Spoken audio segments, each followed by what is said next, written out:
Okay, so Peter out at Tooltime just posted up a video called Bad Faith Arguments, Good Faith Arguments? Yeah, bad Faith Arguments.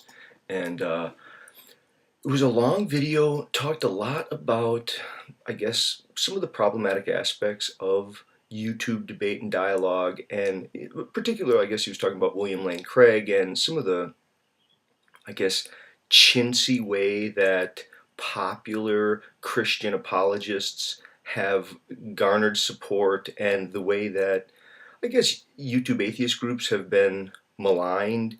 But also, sort of in the larger context, it was, I guess, a just kind of a statement over whether this is the medium in which it's possible, and if it is possible, how would it be possible, or just again talking more about what YouTube culture is, and how the theist atheist debate relates to it. Okay, there's so much going on there, Peter, that I don't know how long I can do this. I'm going to see if I'm just going to collapse from exhaustion. I mean, I feel like there's a million things I want to say.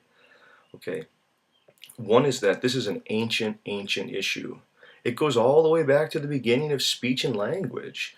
In the origin of rhetoric, it's the famous story of Corax and Tisias, where Tisias approaches Corax, this wise instructor who was helping people basically sue others in the courts of law in ancient Greece. And Tisias says to him, well, I don't have any money to pay you right now for your services, but surely, because you are the best teacher in all the world, once I've learned the arts of persuasion as you would teach them, I will become the master and I will easily come up with the money to pay you. And Corax says, yeah, that's probably right. So they proceed to engage in this teaching of rhetoric. At a certain while, Tisias says, well, I think my education's complete, and Corax says, okay, well, it's time to pay up. And Tisias says, well, I've decided I'm not going to pay. And Corax says, no, you must pay. And Tisias says, well, and then it gets thrown into court, and the arguments go like this. Tisias says, well, if I'm unable to persuade you that I shouldn't have to pay, then he really hasn't taught me how to be the best rhetorician in all the land, and so then I shouldn't have to pay. But if he does teach me this, and I am able to convince you that I shouldn't have to pay, then I shouldn't have to pay. Corax responds and he says, no, look, Tisias here is doing a hustle. He says, if he is able to convince you that he must not pay, then he must pay, because that shows you that I have taught him. And if he cannot convince you to let him out from paying, that is, if he's unable to convince you that he shouldn't pay, well, then he should have to pay. And the courts threw it out. Now, part of this goes to the distinction between heuristics and rhetoric. I think a lot of people talk about rhetoric, and what they really mean is heuristics. Heuristics is this hoodwinkery, this trying to bolster a claim or a position for oneself at the cost of another, and it's dishonest. It's not an attempt to seek the truth, whereas rhetoric, properly understood, is the effort to prove opposites with the sense that the greater good will be disclosed the more that everyone could be capacitated to prove opposites. That is, if you could get people to rigorously argue as thoroughly and as robustly as they were able, there would be a kind of natural goodness that would come out of that, because there is I guess there is a good that needs to be defended, and it needs to be defended by people who have all of the resources available to them. And I mean, the notion is that rhetoric is used toward the good. And this is why, for Plato, it's so important that, in commenting what you said too, that no one really knows what Plato's position is. People assume that Socrates is the mouthpiece of Plato. But Plato is a pretty interesting character. Yeah, again, depending on which dialogues and who you're going to read in their interpretation of it, it does seem that you're very right in saying that Plato is a master rhetorician in being able to give voice to views to such a degree that you're not sure if he's really espousing it or critiquing it. He's really good at that. Okay. I think the problem with the YouTube, the theist-atheist debate is, I think, a much larger one. Okay. I'm going to see if I can't try to address this in a couple of ways. And this comes from my own experience on the tubes and my own struggle to try to make a position intelligible to people. I've tried to give so many videos where I've talked about the sense that, from my view, and this is a lot of people's view, this isn't like my original view. I think I've synthesized a great number of thinkers who, have written about this over centuries. But you don't need a creator. You don't need a guy, you don't need a judger, you don't need anything like a being, an overseer, no afterlife, no supernatural. But I don't think that dismisses questions like orderliness, meaningfulness, the degree to which self-relation and, I guess, cosmic awe is part of the experience. Now, people can try to liquidate all of that with contemporary biological explanations of survival value, but that really is, it's a kind of frame within a frame within a frame. You already have to be within the scientific worldview for that to make sense. And we'll see if I can get at that in just a second. I think part of the difficulty is that so many, now certainly not all of them, but so many YouTube atheists, they seem to believe that they invented atheism. I mean, it's silly. I mean, they do. They act like, and I've seen a lot of people give this argument, which is really odd. And I don't think they realize how odd it is. But they act like religion was nothing but primitive science.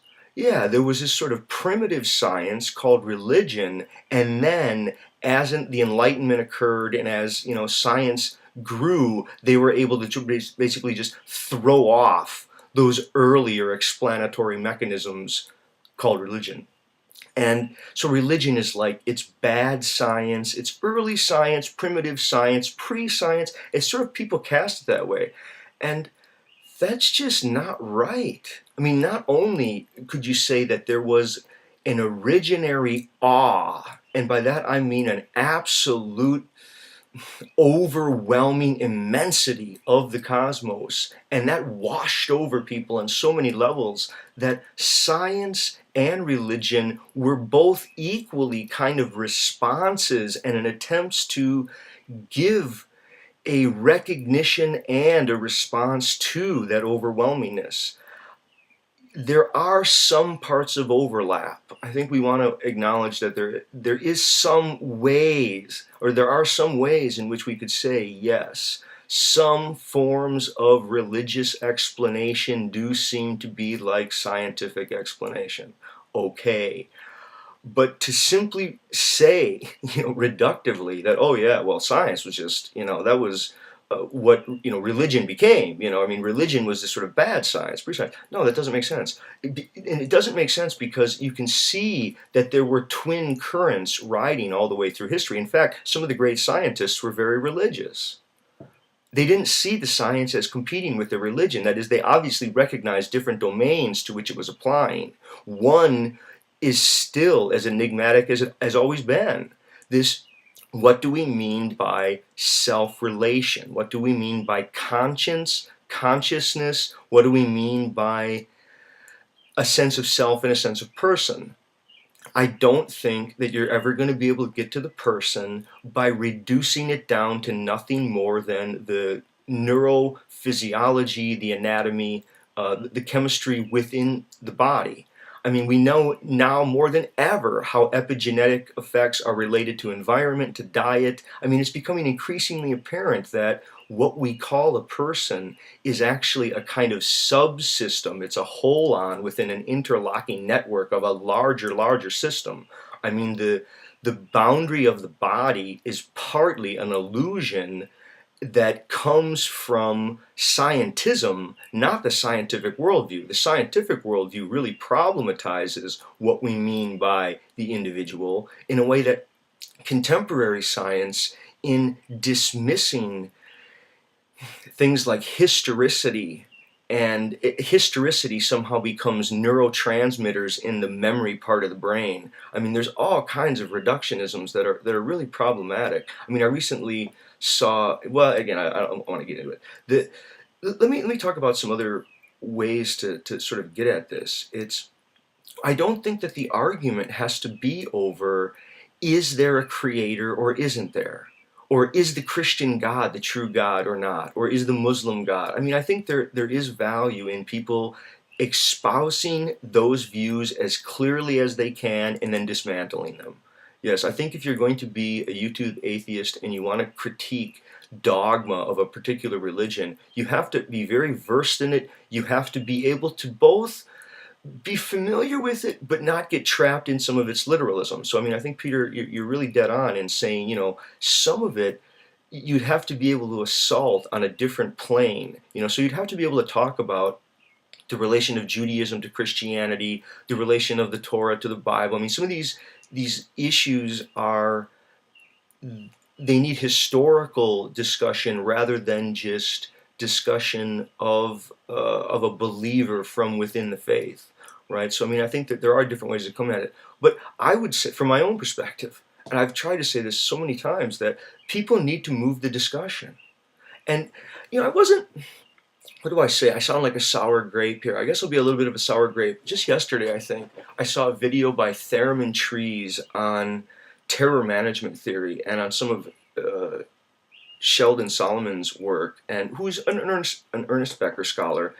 I've shot so many videos on Becker and on death denial and on the issue of death denial and the problem of, to what extent is religious belief really about self-esteem maintenance and the problem of anxiety in a self-aware organism and all of this kind of stuff. And then I watched this video get these views and these ratings, and it looks tribal-like. I can't help but think that these arguments have been made by other people, and when they're made in different contexts, these same people who love the video and Theremin Trees post it, they didn't like it in another context, or it gets read in a different way.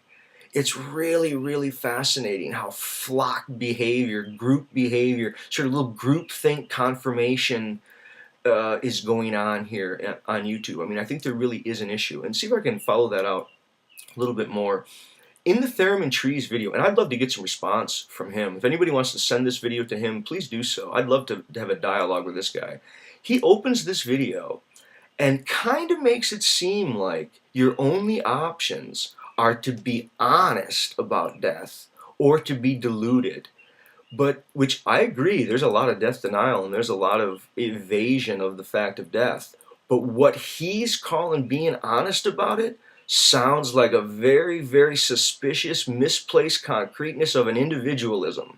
It sounds like a robust individualism that I'd really want to problematize. I'd really want to ask this guy what he means by the world. And is the world an object? What's the difference between the world and the earth? Are these just pictures? How are relations related to things? I'd really want to go to this guy and ask him, what does he mean by the world? I see many people who they have inherited a Cartesian dualism. They're caught in the belief that the world is a thing, it's just an object, and they're a thing, and they're just running around internally representing it to themselves. And then from there, they're haggling about whether or not there's some external being to all of this. They're not even realizing the problems, as many thinkers and philosophers have addressed these over the last couple of centuries.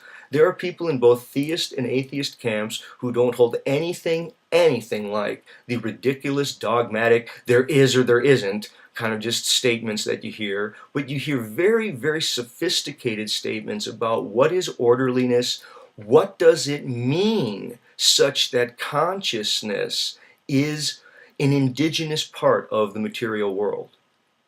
What is that? See, for me, part of the problem is the recovery of the meaning of the word world. See, I think world has become a kind of picture for people. It's like some abstract thing that they think is just, quotes, out there. Because they've seen pictures of the earth from, like, satellites, they think like that's what it is. It's odd. It's really odd. Let me try it a different way, and then I'll maybe just wrap this up. And please, anybody wants to see if Thurman Trees would do a dialogue with me, I would love to have a dialogue. Let's have a robust dialogue about what people mean by possible theisms.